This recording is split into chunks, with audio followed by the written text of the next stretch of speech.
Mayor Karachi Murtaza Wahab ने वाज़ेह किया है कि शहर मुनाफ़क़त से नहीं काम से चलेगा। ज़िला बस्ती के तमाम टाउन जमात इस्लामी के पास हैं लेकिन काम ज़ीरो है।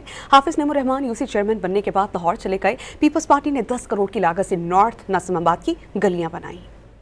कराची शहर में 9 टाउनों में तुम बराजमान हो, अरबों रुपए तुम्हारे पास तरक्याती फंड्स की मद में मौजूद है, लेकिन काम सिफर, काम ज़ीरो। इलाका है हाफिज़ नईमुर रहमान साहब का। ये गालिबन यहाँ से यूसी चेयरमैन वो मुंतखब हुए, लेकिन यूसी चेयरमैन बनने के बाद वो तो लाहौर चले गए। तकरीबन 10 करोड़ रुपए की लागत से ये अंदरूनी गलियाँ जो कि हमारे डोमेन में नहीं थी, हमारा काम नहीं था, ये अंदरूनी गलियाँ बना के आज यहाँ के इलाका मकीनों के हमने हवाले किए। ये है फ़र्क पाकिस्तान पीपल्स पार्टी का और मुनाफिकीन का, जो सिर्फ कराची शहर में मायूसी बेचते हैं और हर वक्त इस आड़ में होते हैं कि खुदा न खास्ता कोई हादसा हो तो हम जाके प्रेस कॉन्फ्रेंस करें।